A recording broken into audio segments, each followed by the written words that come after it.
오늘은 야고보서 우리 19번째입니다. 너희 중에 병든 자가 있느냐라는 제목으로 말씀을 나누겠습니다.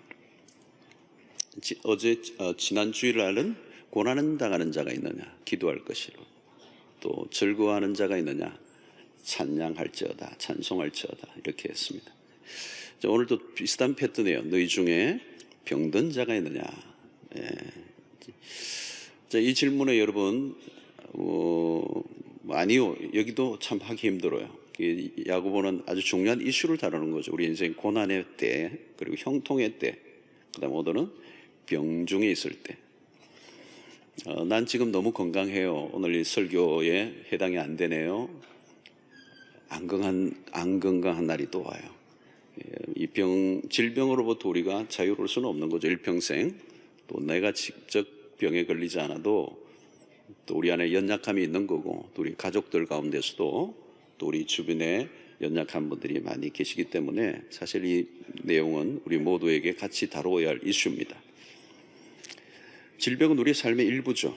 그래서 야고보가 너희 중에 병든 자가 있느냐 교회의 장로들을 청할 것이요. 질문을 던지고 답을 내립니다. 이 질병을 대하는 양극단이 있습니다. 한쪽은 병원에 아예 가지 않고 약을 먹는 것 하지 않고 기도로 믿음으로 낫겠다 이렇게 그렇게 강조하는 부류들이 있습니다. 일명 기도음파 그러죠. 하나님이 낫게 해주신다는 강한 믿음을 강조하고 치유를 바라는 것입니다. 좀 맹신적인 그런 부류들이에요. 극단이에요, 극단. 병원에 가거나 약을 먹지 않고 그냥 기도로 믿음으로 낫는다.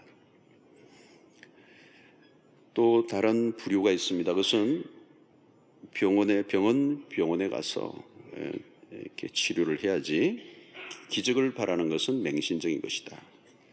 이렇게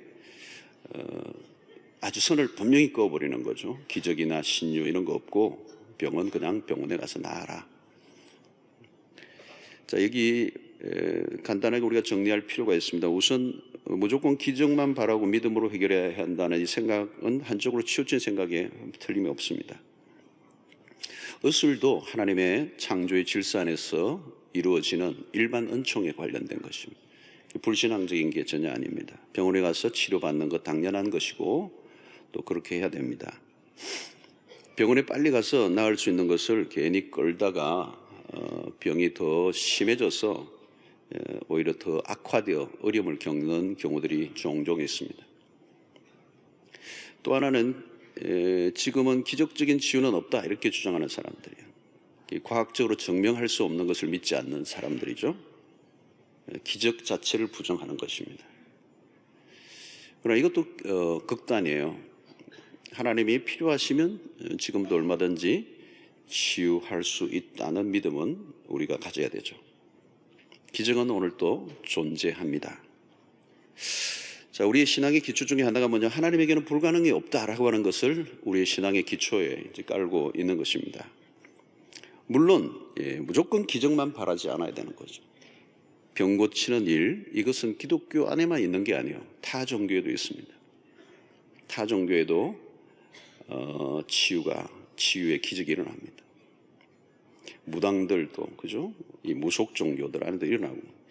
그래서 병 낫는 것에만 집중하면 이게 기독교인지 불교인지 가톨릭인지 무당인지 알 길이 없어요. 그래서 병 낫는 자체만 너무 몰두하다 보면 본말이 전도됩니다. 그래서 참 신앙을 갖기보다는 그 몸 낫는 것에, 이 병으로부터 자유함을 얻는 것에 그게만 매달리다 보면 참된 신앙을 저버리는 경우가 생길 수 있습니다. 그래서 육체는 나음을 혹 입는다 할지라도 그 영혼을 잃어버릴 수 있기 때문에 이 부분도 매우 조심스러운 것입니다. 오늘날 의학이 많이 발달했습니다. 그러나 과거로 또 해결할 수 없는 일들이 수없이 일어납니다. 또 과학적으로 설명할 수 없는 일들이 일어나는데, 무엇보다도 우리가 질병에 대한 치유를 믿어야 하는 이유는 성경 때문입니다. 성경 속에서 기적을 통해 치유되는 일들이 많이 일어나죠, 여러분. 성경의 내용이 사실이라면 오늘 우리에게도 일어날 수 있는 거죠. 또 성경에서 기적을 일으키셨던 그 원인이신 하나님이 오늘도 살아계신다면 오늘 야고보가 오늘 우리에게 그 병자를 위해서 병을 위해서 치유를 위한 기도를 지금 얘기하는 것은 그런 기적이 있기 때문입니다. 자, 우리가 하나님의 치유를 믿는다면 어떻게 해야 되는가? 이제 이 부분 우리 일반 은총에서 현대 과의학에 손을 비르고 또 약을 먹고 하는 행위는 물론 있지만 그것도 일반 아주 당연한 일이고 또 어떤 경우에는 하나님이 할 만하시면 그 질병을 치유할 수 있는 기적을 우리가 믿기 때문에 오늘 야고보는 그를 위해서 믿음으로 기도하라 얘기하고 있습니다. 그래서 몇 가지 오늘 살펴보면 하나님의 치유를 믿는 우리 입장에서 먼저 우리가 해야 될 것은 교회 영적 지도자에게 도움을 청하라 이렇게 말씀하고 있습니다. 자, 이것은 공동체성을 강조하는데 한 지체의 고통이 그 홀로의 고통이 아니고 그 고통을 함께 공동체 안에서 다루어서 그 문제를 풀어가도록 먼저 이야기를 하고 있습니다. 자, 이것은 바울이 말하는 교회가 그리스도의 몸이라고 하는 것과 일치를 하는데요. 교회 와서 한 멤버가 되면 이제 그리스도의 몸 안에 들어와서 이제 홀로 독립된 것이 아니라 우리가 서로 연결되어 있다는 거예요. 그래서 이런 공동체 몸 안에서 그 한 지체의 고통이 그 사람의 고통으로 끝나는 것이 아니고 우리 모두의 고통으로 받아들여지고 함께 기도하고 그 문제를 다뤄야 된다. 그래서 여러분 손가락 끝이 이 몸이라고 하는 바울이 교회를 몸이라고 비유했던 것처럼 손가락 끝이 아프면 손가락만 아픈 게 아니잖아요. 내 몸이 아프잖아요. 그죠? 내 몸이 아프잖아요. 그 손가락 하나 앓으면 그것 때문에 잠을 못 자고 힘들어. 이 그리스도의 몸이라고 하는 관점에서 그 문제를 교회에 가져오라는 거예요. 그리고 그 교회 지도자에게 그것을 알리고 기도를 부탁하고 또 영적으로 준비되어진 그런 하나님의 사람들이 기도함으로 그 질병으로부터 나음을 입도록 도움을 요청하는 것입니다. 자, 요즘 암 환자들이 많습니다. 주위에 가까운 가족들, 본인뿐만 아니라 이제는 3명, 4명 중에 1명이 암이니까. 우리 가족들, 또 이웃들, 교우들, 너무 많아요, 우리 교회도. 자, 암과 같은 질병에 걸린 분들이 겪는 육체적 고통도 물론이지만 정서적 고통이 매우 크죠. 누가 그 심령을 헤아려 알겠습니까? 죽음이라는 문턱에 서서 외롭게 분투한다는 게 어려운 것이죠. 어떤 경우에는 가족들조차도 그 문제를 온전히 이해하기 어렵습니다. 그래서 공동체의 성숙이란 뭐냐? 그 한 사람의 지체의 고통의 순간에 어떻게 반응해 줄 줄 아느냐는 것입니다.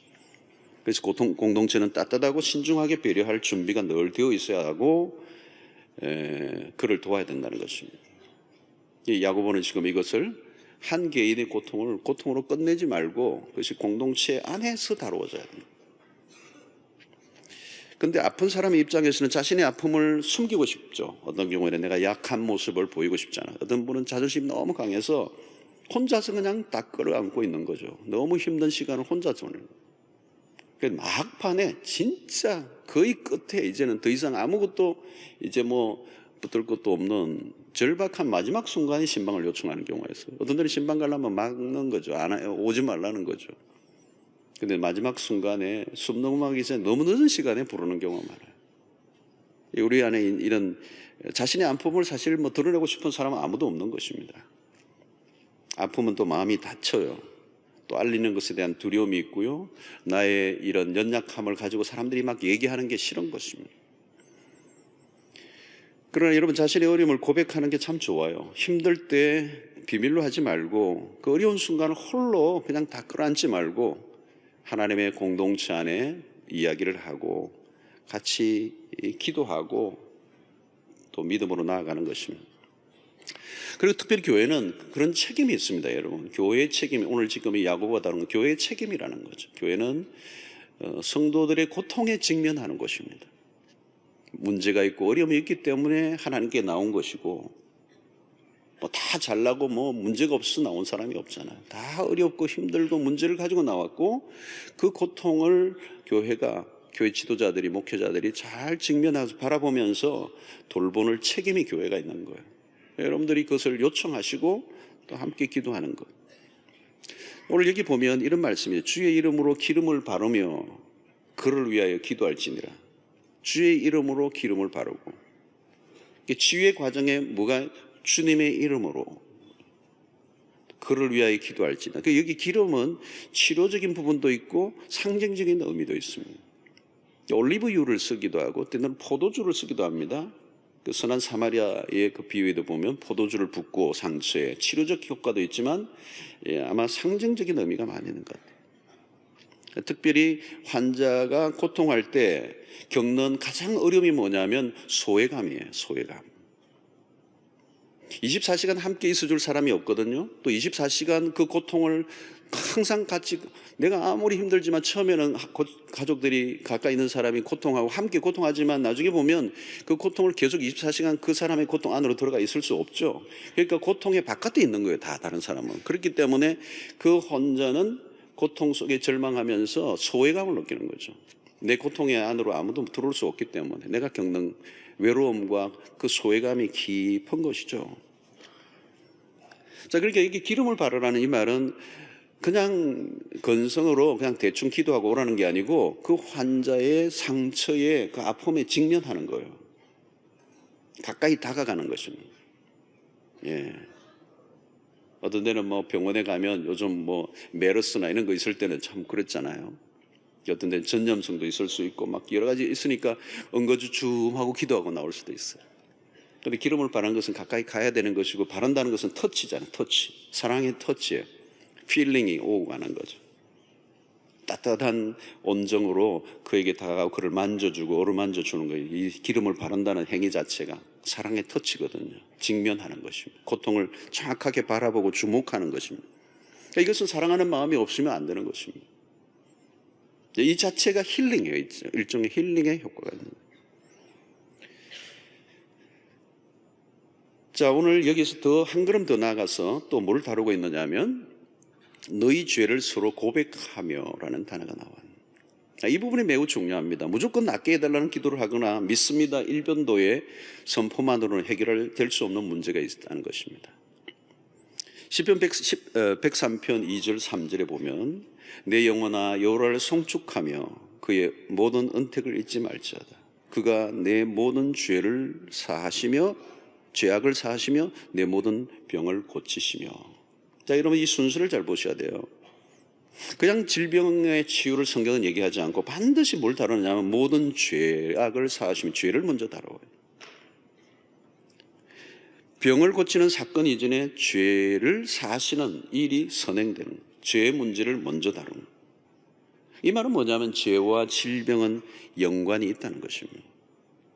인류의 모든 불행은 죄로부터 왔다는 것에 우리는 이의가 없습니다. 그렇다고 물론 모든 질병이 그 사람의 죄로부터 왔다고 단정 짓는 것은 무리가 있습니다. 예를 들면 우리가 먹는 음식에 농약 성분들이 있다. 그런 걸 계속 먹으니까 그 농약은 내가 넣은 게 아니거든요. 유독성이 있는 환경 가운데 대기오염이 너무 심해가지고 지금 중국 같은 데는 이런 호흡기 질환으로 죽는 사람이 뭐 1년에 뭐 엄청나다고. 내가 뭐 대기오염을 시킨 건 아니잖아요. 내 죄가 아니지 사실은. 잘못된 처방에 의한 약의 투약으로 병을 얻을 수도 있고요. 때로는 사고의 후유증으로 유전적 요소, 때로는 나이가 들어서 자연스럽게 찾아오는 질병들도 있습니다. 병에 걸리는 요인은 다양해요. 여기에서 죄를 서로 고하라고 하는 것은 혹시 죄를 지은 것이 있다고 여겨지는 것이 있다면 그것을 함께 나누고 기도하라. 그것이 죄로부터 왔을 가능성이 있다. 뭐 이런 얘기를 하는 거죠. 인간의 육체와 영혼은 깊이 연결되어져서 서로 영향을 주고 있습니다. 인간은 육체 덩어리가 아니죠. 영혼을 가지고 있습니다. 그래서 이 영혼은 육체에 매우 연관이 깊은 것이죠. 따로 떨어져 있지 않습니다. 그래서 몸만 낫는다고 완전한 치유라고 할 수 없습니다. 영육의 치유가 일어나야 온전한 회복이라고 말할 수 있습니다. 그런 면에서 죄에 대해서 함께 다루고 기도하는 것은 매우 의미가 있는 것입니다. 영적 세계에서 치유를 어떻게 다루는가? 전인적 치유를 말합니다. 그러니까 몸만의 치유는 반쪽 치유죠. 의학이 다룰 수 없는 영역이라고 볼 수 있고 또 이것을 바로 교회가 가져야 할 어떤 아주 중요한 사명이고 영역인 것이죠. 야고보는 죄의 문제를 다루고 있습니다. 죄는 영혼의 문제예요. 그 영혼과 몸은 분리되어 있지 않다는 것입니다. 사실 몸에 질병이 있기 이전에 마음의 질병이 먼저 있었던 거죠. 마음의 질병은 무엇과 연관이 있습니까? 그러면 죄와 깊이 연결되어 있습니다. 죄를 다루지 않는 치유는 결국 부분적 치유에 불과합니다. 그리고 일시적인 치유가 되는 것이죠. 사실 현대의학이 다루는 것은 주로 증상을 다루는 거죠. 일어난 증상. 잠이 안 온다고 수면제를 처방해 주는 거죠. 잠이 오지 않는 근원적인 원인을 찾지 않고 수면제만 주면 수면제의 종류만 다양해지고 강도만 세어지다가 결국 더 악화되는 경우가 많습니다. 왜? 그것을 일으키는 근원을, 원인을 살피지 않고 증상만 다뤘기 때문에. 여러분, 왜 원인을 다루지 않죠? 원인을 다루지 않는 이유가 무엇입니까? 원인은 깊고 숨겨져 있는 것이기 때문에. 그래서 증상을 일으킨 근원적인 원인을 다루지 못하면 그 질병은 반복되고 악화되는 것입니다. 여러분, 죄를 다루는 것은 매우 중요한 성경적인 관점입니다. 주님께서도 병을 낫게 하실 때 죄의 용서를 먼저 선포하셨어요. 질병의 가장 근원적인 원인은 죄라는 관점을 놓치지 않는 것이죠. 사실 죄가 질병을 가져오는 경우가 많아요. 직접적으로. 죄는 인간의 욕심과 과욕을 만들어냅니다. 과욕은 인간을 쉬지 못하게 만들죠. 죄는 하나님이 정해놓으신 법칙을 무시하고 깨뜨립니다. 여러분, 이 모든 우주는 하나님의 법칙에서 돌아가고 있는 거죠. 오늘도 주일날 여러분이 안식하는 날이죠. 하나님을 예배하고 일을 멈추었단 말이죠. 이게 하나님의 법칙을 여러분들이 순응하시고 나오신 거죠. 천하 무슨 일이 일어서도 우리의 모든 몸이나 모든 세상이 돌아가는 것은 그 법칙에 의해서 돌아가는데, 죄는 뭐예요? 그 법칙을 깨뜨리는 거죠. 우리의 모든 불행과 고통과 모든 파괴는 하나님의 질서를 깨뜨린, 원칙을 깨뜨린 거예요. 결국 그 죄는 하나님의 그 법칙을 깨뜨리고, 그 깨뜨림으로써 우리도 모르게 존재적인 불안이 오고 두려움이 찾아오고 가슴이 뛰고 호흡이 불규칙하고, 그러면서 이게 우리 안에 여러 가지 인체 내부에도 균형이 깨지는 겁니다. 이 자세히 들여다보면 죄는 우리의 삶을 계속 조금씩 파괴하는 원인이 되고, 그것이 결국은 우리의 정신적 세계와 육체의 세계에 다 영향을 미치는 것입니다. 여러분, 죄가 무엇입니까? 하나님과의 깨어진 관계예요. 하나님과의 관계가 깨어지면 모든 게 망가지는 것입니다. 제가 요즘 이 금요일 날 금남세 때 아주 이 원리를, 아주 이 베이직한 원리를, 큰 틀을 제가 요즘 설명을 하면서 성경을 새로운 관점으로 바라보는 작업을 제가 하고 있거든요. 궁금하시면 금요일 날 오시면 됩니다. 여러분, 질병만의 문제가 아니에요. 모든 영역에서 회복은 하나님과의 관계에서 풀어야 문제가 풀리는 것입니다. 야고보는 지금 죄의 문제를 그냥 죄라고 하는 얘기 아니에요. 하나님과의 관계에서 푸는 거예요. 그러므로 만약 내가 질병 가운데 있다면 하나님께 기도하면서 하나님과의 관계 속에서 물어보는 거죠. 하나님, 이 질병이 왜 나에게 지금 찾아온 것입니까? 무엇이 문제입니까? 좀 보여주십시오. 혹시 내가 하나님 앞에서 해결해야 될 문제가 있습니까? 질문을 던져봐야 돼요. 단순히 막 해결하는 그 증상을 다루면 안 된다는 거죠. 그 증상을 일으키게 만든 근원적인 원인을 하나님과의 관계 속에 물으셔야 돼요. 만약 있다면 하나님 그런 것들을 저에게 가르쳐 주시고, 이번 기회를 통해 좀 더 하나님과의 관계 속에 바른 질서가 생기고 온전한 모습으로 제가 회복되기를 원합니다. 인간을 지으신 분이 하나님이시고 모든 것을 디자인하신 분은 하나님이시거든요. 오리지널한 것은 하나님에게서 나온 거죠. 하나님과의 관계를 풀면 내가 보이고 내 안에 하나님의 그 법칙에서 벗어난 것들을 이제 되찾으면 이게 원인적인 것들을 찾아낼 수가 있는 거죠. 그래서 이러면 주님은 이 치유를, 복음서에서 사람을 낫게 하는, 질병을 치유하는 일들을 하지만 주님의 목적은 그 몸을 낫게 하는 게 아니에요. 그렇기 때문에 죄의 용서를 먼저 선포하시는 거예요. 죄의 용서를 먼저 선포하신다는 말은 뭡니까? 그 사람의 영원한 구원에 관심을 가진 것이지 몸 자체가 아니라. 몸은 언젠가 다 낡고 병들고 몸은 언젠가 끝이 나는 거예요. 이 땅에 사는 동안에는. 이 몸을 담고 있는 영혼이 영원히 구원을 얻어야 합니다.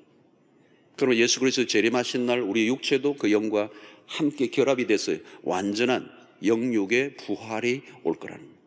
그런데 이 땅을 사는 동안에 우리의 육체 자체를 이게 다루는 것은 결국은 이 영혼이 있기 때문에 육체를 우리가 담아야 되는 거예요.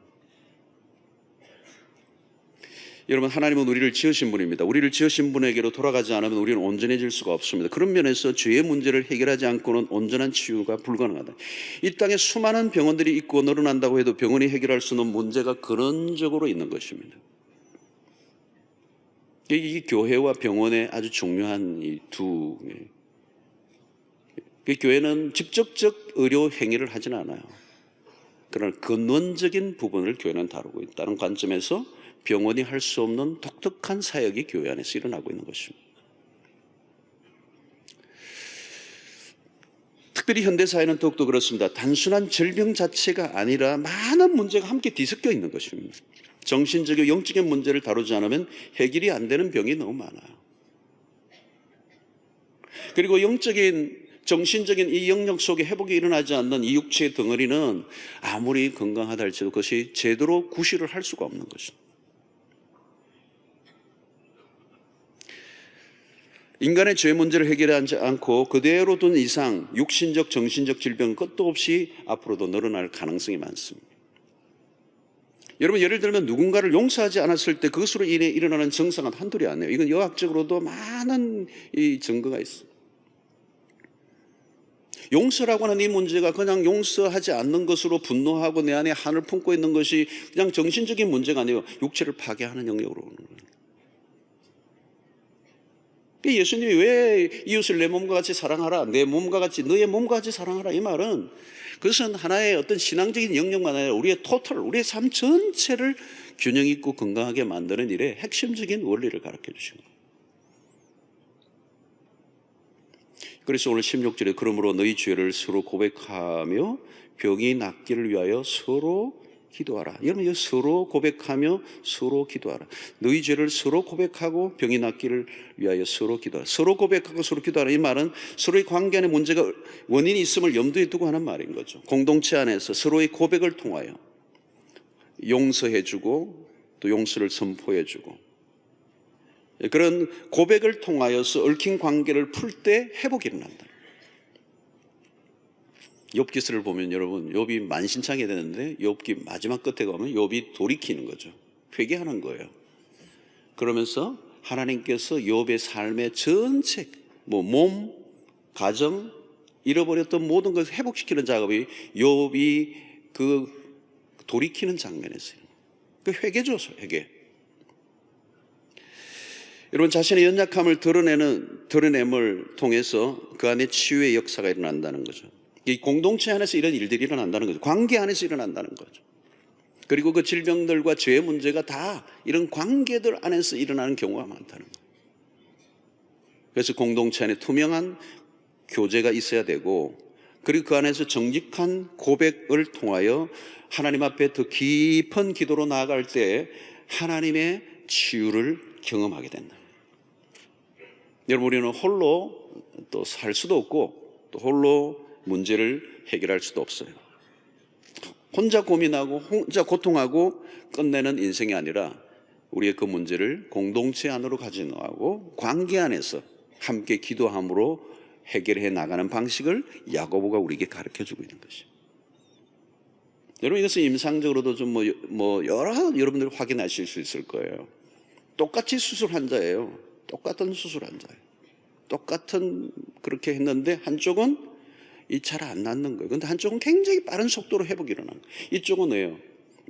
많은 기도, 이 가족들이 교회 성도들이 와서 예배를 드려주고 기도를 해주고 만져주고 위로를 해주고 금방 나. 그건 뻔한 결과죠. 당연하죠, 당연히. 홀로 끙끙 안고 있는 그 사람과 하나님의 사람들이 믿음으로 선포하고 기도하고 만져주고 위로하고 금방 낫는 거죠. 공동체 안에서 문제를 다루라고 말씀하는 거죠. 그래서 그냥 홀로 갖고 있지 말고 기꺼이 공동체와 함께 또 믿음의 지도자들과 함께 그 문제를 풀어가도록 말씀하고, 특별히 죄의 문제를 또 서로 고백함으로 해결하라고 말씀하고 있습니다. 자, 오늘 15절에 또 보면 믿음의 기도는 병든 자를 구원하리니 주께서 그를 일으키시리라. 자, 여기서 믿음을 얘기하고 있습니다. 치유를 위한 기도는 믿음이어야 됩니다. 다른 것도 믿음이 필요하지만 특별히 질병에 있을 때 그 질병을 치유할 때 뭐가 필요해요? 믿음이 필요하다는 것. 치유의 기도를 이야기하기 전에 잠시 우리가 좀 생각해 볼 것 중에 하나가 있는데, 그것은 가능하면 우리가 질병에 걸리지 않도록 최선을 다하는 노력이 그리스도인들에게 필요한 것입니다. 자기 마음대로 살아놓고 병에 걸려서 하나님께 기도해 달라고 자꾸 하면 하나님이 그때 알았다네. 그때 그 막 그냥 너가 그 몸을 막 다룰 때 알았다. 우리가 건강을 위해서 할 수 있는 일들을 최선을 다해야 돼요. 생활 습관, 이런 그리스도인들은 이 식생활도 자기 마음대로 하는 게 아니죠. 우리의 몸이 아니기 때문에, 우리의 몸은 하나님께 속한 것이. 우리 몸이 아니에요, 여러분. 하나님의 것이에요, 이게. 그리고 우리 이 몸을 하나님의 거룩한 전이라고 그랬어요. 하나님의 성전이라는 거죠. 우리의 이 몸이 너무 중요해요. 새로운 관점이죠. 하나님의 성전. 예배를 어디서 받느냐? 내 안에서 받으시는 거예요. 어떤 분은 술, 담배 하지 말라고 하는 것이 성경에 있습니까, 목사님? 그냥 하기에는 좀 그러고, 또 한번 이렇게 성경적인 그런 논쟁을 좀 벌이고 싶은 분들이 있는데, 뭐 술, 담배가 또 뭐 구원의 관계 있습니까? 뭐 이렇게 질문하면 없어요. 술, 담배 드셔도 천국 가십니다. 예수를 믿으면. 그런데 육체적인 부분에는 연관이 있는 거죠. 술, 담배를 먹고 이러면. 특별히 뭐 술 취하지 말라 했지 술 먹지 말라. 뭐 자꾸 그렇게 너무 그렇게 하지 마시고, 먹고 싶다는 뭘 막 성경을 이제 가져오려고 그러는데, 여러분 이게 가장 중요한 게 하나님의 성전이라는 거예요. 우리가 거룩한 몸이라는 거예요. 우리 육체가 성전이라 성전. 이 성전에 꿀떡을 만들면 안 되죠. 막 연기가 나가는 꿀떡이 되면 안 되잖아요. 성전에 그래서 건강에 해치는 거죠. 건강에. 과식을 하거나 밤늦은 시간에 몸에 좋지 않은 음식을 먹는 습관이 쌓이면 병이 되죠. 칼로리나 지방을 고려하지 않고 무제한으로 먹으면 병을 부르는 행위가 되는 것입니다. 잘못된 습관이죠, 여러분. 성인병은. 또 휴식이 없이 일만 하면 병에 걸릴 수 있습니다. 자신의 몸을 잘 돌보는 것, 영적인 일에 포함되는 것입니다. 우리의 몸은 하나님이 주신 몸이기 때문에 가급적, 그렇죠? 건강을 해치는 것들을 삼가야 돼요. 또 그렇지만 현대의학이 아무리 발달해도 질병은 여전히 기승을 부리죠. 종합병원은 항상 문정성시를 이루고 있습니다. 그래서 오늘 우리는 건강하게 사는 게 최대 이슈고요. 건강을 유지하는 것도 영적인 삶의 일부라고 하는 이 시각을 우리가 가져야 됩니다. 마음껏 아무거나 먹으면 안 되는 거예요. 운동도 해야 되는 거예요. 그것도 영적인 일인 거예요. 굉장히 중요한 영적인 행위예요. 건강을 잃으면 우리의 삶의 모든 한순간에 우리 인생이 이게 위기를 맞잖아요. 자, 그러나 아무리 조심해도 우리가 질병으로부터 자유롭지는 않습니다. 질병은 누구에나 찾아올 수 있습니다. 그러므로 그리스도인들이 병이 걸렸을 때는 치유의 기도가 필요하다고 말씀합니다. 여러분, 기독교 안에는 치유적 기능이 상당히 있어 왔어요. 기독교 역사 속에서도 그렇고 예수님의 사역 속에서도 치유는 매우 중요한 사역이었습니다. 그래서 예수님의 아주 메인 주 사역이 세 가지죠. Preaching, Teaching, Healing이에요. 설교를 하신 거고, 선포를 하신 거예요. 그 다음에 가르치신 거예요. 그 다음에 치유하신 일입니다. 의사로서의 그리스도입니다. 그래서 예수님의 사역을 보면 많은 병자들을 낫게 해주셨습니다. 누가복음 9장 1절로 2절에 보면 이런 말씀이 있습니다. 예수께서 12제자를 불러 모으사 모든 귀신을 제어하며 병을 고치는 능력과 권위를 12제자에게 주셨어요. 그리고 하나님의 나라를 전파하며 앓는 자를 고치게 하려고 보내시며, 제자들을 부르셨는데 귀신들을 제어하고 병을 고치는 능력과 권위를 제자들에게 주신 겁니다. 그리고 하나님의 나라를 전파하며 앓는 자를 고치게 하려고 보내셨다. 예수님도 혈류증이나 완전 불치의 병자들, 소위 말하면 나병이라고 했던 한센시 병들, 맹인들 다 뜨게 한 거죠. 자, 여러분, 현대의학을 통하여 질병을 치유하는 것은 물론 분명히 중요한 일입니다. 자, 그러나 우리가 한 가지 생각해야 될 게 있어요. 편리한 문명과 이런 과학기술의 이런 사이 속에서 살다 보니까 우리도 모르게 이 믿음의 기능들이 거의 태화되어 버린 거죠. 이제 아프면 약 먹고 의사 찾아가서 진단받고 하는 것으로만 다 생각하는 겁니다. 그러나 여러분, 어떤 경우에는 병원이나 약에만 전주고 매달리는 것은 신앙인으로서는 한번 생각해 볼 필요가 있어요. 왜? 그리스도인들은 우리의 삶의 모든 일어나는 문제를 가지고, 그 작은 문제든 큰 문제든 그걸 가지고 가장 먼저 누구에게 찾아가야 되느냐? 하나님께 찾아가야 돼요.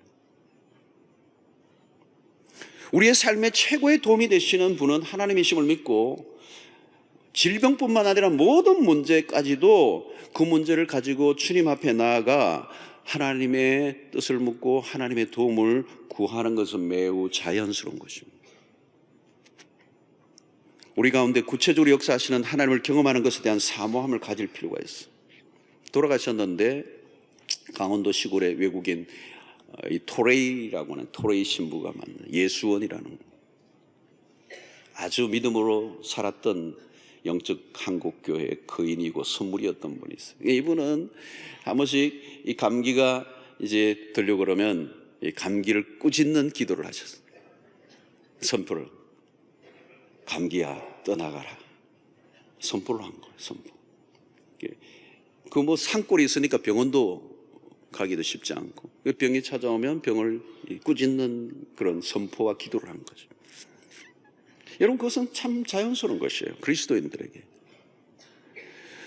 우리 가운데 구체적으로 역사하시는 하나님을 경험하는 것에 대한 사모함이 필요한 것입니다. 그런데 우리는 너무 이제 문명이 발달하고 과학이 발달하고 의학이 발달하고 옆에 병원이 있고 약들이 막 놓여 있으니까 우리는 거기에만 의존하려고 하는 태도로 가죠.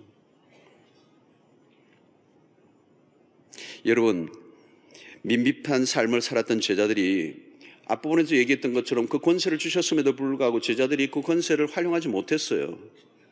그런데 사도행전의 2장에 성령의 오순절의 사건이 일어나면서 3장에 무슨 사건이 일어나냐면 날 때부터 걷지 못한 40세 된 성전 미문에서 구걸하는 한 사람을 베드로와 요한이 어느 날 지나가면서 주목합니다. 거기에 베드로와 요한 제자들은 수없이 그 성전을 드나들었던 사람들이에요. 그런데 한 번도 그 사람에 대해서 구체적으로 믿음의 행위를 한 적이 없어요. 동전을 던져줄 수는 있었지만. 그런데 2장에 오순절 사건이 일어나면서 그들 안에 내면의 변화가 일어나고 믿음이 들어오기 시작한 거죠. 이전에는 그냥 지나갔을 텐데 그 동전을 구걸하는 그 사람을 향하여 바라보면서 베드로와 요한이 주목하는 거예요. 그리고 베드로가 선포하는 거죠. 은과 금은 내게 없지만 내게 있는 것으로 내게 주노니 곧 나사렛 예수의 이름으로 일어나 걸어라. 그때 그 40세 된 한 번도 일어나 보지 못했던 안전뱅이로 살았던 그 사람이 벌떡 일어나는 역사예요. 여러분, 이것이 구체적으로 하나님의 나라가 이 땅에 임했다는 것을, 예수 그리스도가 오심으로 하나님의 나라가 임했고 이제 시작이 되었다는 말이에요. 하나님의 나라가 시작됐다는 말은 뭘까요? 죄로 인해서 깨어지고 망가지고 병들고 찌들어 있는 모든 이 세상 가운데 하나님의 나라가 임하면서 그 모든 병자들이 치유되는, 묶인 자들이 풀려나는, 억압에서 자유케 되는 역사가 일어나는 거예요. 이게 한 번도 제자지만 제자 안에 믿음의 확신을 가지고 선포하지 못했는데 그날 성령의 오순절에 성령의 사건이 일어나고 그 믿음의 그 역사들이 그들 안에 임하면서 그들을 향하여, 그 안전뱅이를 향해서 선포하는 그런 확신, 담대함이 일어난 거죠. 여러분, 기적은 오늘 또 얼마든지 일어날 수 있습니다. 제가 시드니에서 목회하는 가운데서도 교회 안에서 치유가 일어나는 걸 여러 번 보았어요. 저는 뭐 치유의 이런 신유의 은사를 가지고 있는 목사가 아닙니다. 근데 그냥 일어나더라고요. 특세를 한 동안에도 어떤 성도들은 병이 나아요. 여러 병들이 나요. 어떤 분은 인상적인 가운데 어떤 분은 이 수술을, 이 어깨 이쪽에 아주 큰 대수술을 해서 이 손을 전혀 못 드시는 분이에요. 그러니까 늘 이렇게 이게 들 수가 없는 분이 수술을 크게 했어요. 뭐가 문제가. 근데 뭐 집회하는데 집회하고 은혜가 충만한데 주여 삼창 하다가 이게 나와버린 거예요. 삼창 잘하시기 바랍니다. 하는데 이게 올라가 버리는 거예요. 예. 별별 사건이 많더라고요. 어떤 때는 말씀을 듣는 가운데 어떤 분은 막 가슴이 온몸이 뜨거워지는 거예요. 이게 눈 자체가 완전 실명의 위기로 진단 다 끝난 분인데 느낌이 이상한 거예요. 그날 예배를 드리면 가서 진단받으면 완전하게 회복이 되는 거예요. 뭐 별별 사건이 많이 일어났어요. 뭐 별별 사건이 다 일어나요. 여러분 뭐 이것은 뭐 제 개인이 확인한 것도 있지만 뭐 교회사를 통하여서도 마찬가지고 또 북한 또 공산 지하에서도 특별한 사건들이 많이 일어나요. 중국에서도 마찬가지, 선교지에서 많이 일어나요. 여러분 사실상 치유는 전적으로 하나님의 사역이죠. 수술을 받더라도 실제 치유의 과정은 우리가 알 수가 없는 겁니다. 똑같이 수술을 하고 어떤 사람은 낫고 어떤 사람은 죽거든요.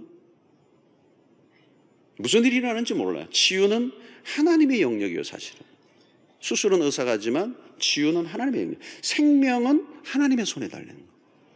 죽고 사는 것은 하나님의 손에 있다는 거예요. 그런 관점에서 우리가 현대의학의 도움을 입고 수술을 하고 약을 먹더라도 하나님의 기적을 부정해서는 안 됩니다. 우리는 무슨 일이든지 항상 하나님의 역사하실 공간을 내어드려야 되는 것입니다. 야고보는 우리에게 치유를 믿고 기도하라고 말하는 거죠. 특별히 의술로 감당할 수 없는 영역의 일들에 대해서 우리가 하나님의 전적인 신뢰를 하고 그분을 믿음으로 하나님의 치유를 경험하는.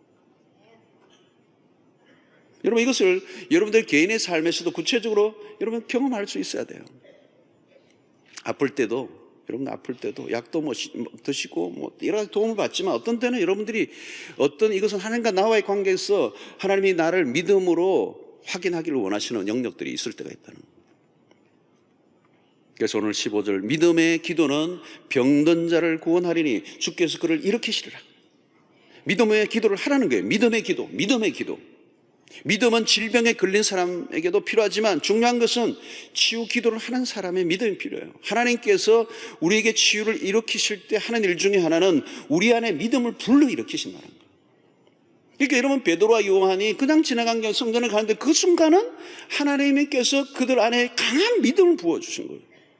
어떻게 여러분 40세나 된 사람 한 번도 일어나지 못했던 완전한 불치 운명으로 끌어가고 있던 그 사람에게 선포할 수 있는 그 담대함을 주신 건 뭐예요? 그 안에 믿음이 들어온 거예요.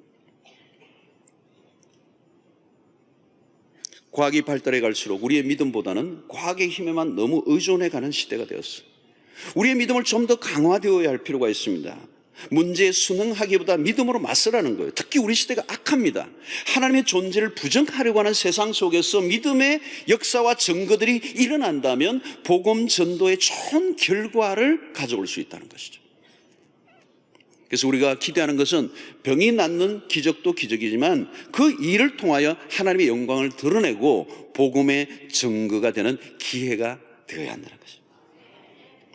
여러분 하나님이 역사하시면 능치 못한 일이 없는 줄로 믿습니다.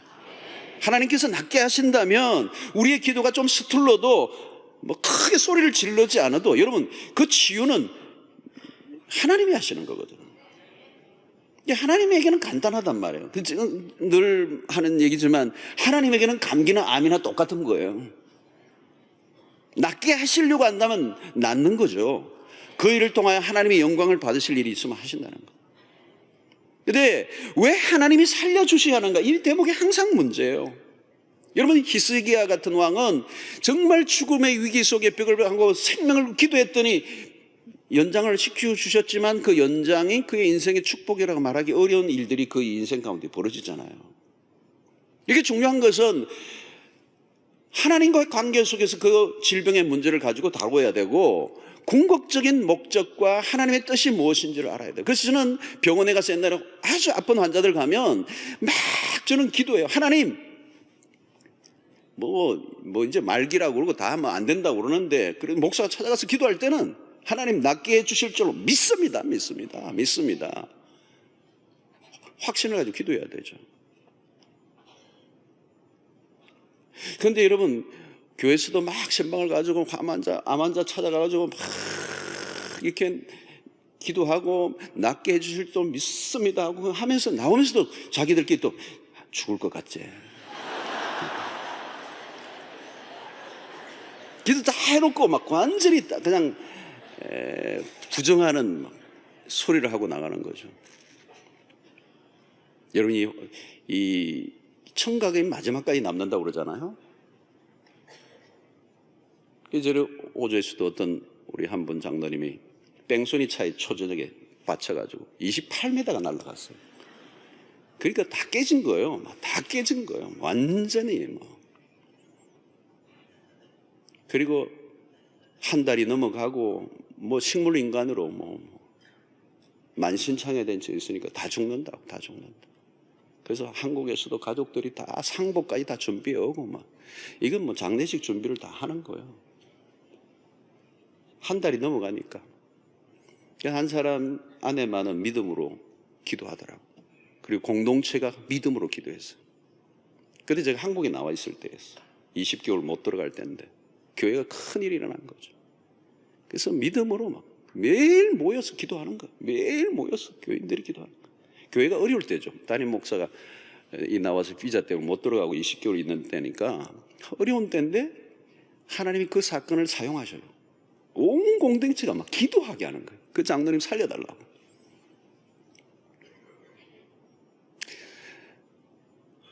살아났을까요? 안 살아났을까요? 너무 건강하세요 지금. 거의 이제 80 가까이 되는데 너무 건강하세요. 살아난 거죠. 여러분, 오늘 또 하나님은 놀라운 일들을, 별별 일들을 다 하세요. 그러니까 여러분, 우리는 이 질병 자체에 초점을 맞추는 게 아니라 우리의 믿음을 들여다봐야 돼요. 우리의 믿음. 분명한 것은 우리의 믿음. 오늘 여러분, 이 말씀에 뭐가 있습니까? 의인의 간구는 역사하는 힘이 큼이니라. 의인의 간구는 뭐예요? 여러분, 의인이 누굽니까? 오늘 신약시대 그리스도인들이 의인입니다. 하나님의 백성들의 기도는 역사하는 힘이 크다는 거예요. 많다는 거예요. 그러므로 여러분, 이 땅을 살아가는 우리의 삶의 방식이 문제가 터지면 그 문제에 급급해서 그것을 자기의 인간적 머리로 해결해 가려고 하는 방식에 익숙해 있기보다는 믿음의 방식으로 문제를 풀어가려고 하는 그 삶의 패턴이 우리의 몸에 익혀져야 된다는 거예요. 의인의 간구는 역사하는 힘이 많다는 거예요. 믿음의 기도는 병든 자를 일으키리니. 여러분, 이런 성경 구조를 있는 그대로 우리가 믿는 거예요. 할렐루야. 믿으셔야 돼요.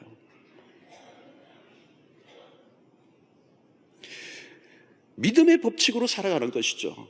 그래서 야고보는 오늘 야고보서를 정리해 가면서, 제가 다음 주간에 이제 기도와 믿음의 마지막 이제 결론을 내겠습니다만은, 이 야고보서를 마지막 마무리를 지으면서 우리의 믿음을 다시 한번 확인시키려고 하는 것입니다. 그래서 우리의 믿음이 얼마나 놀라운 역사를 일으키는가.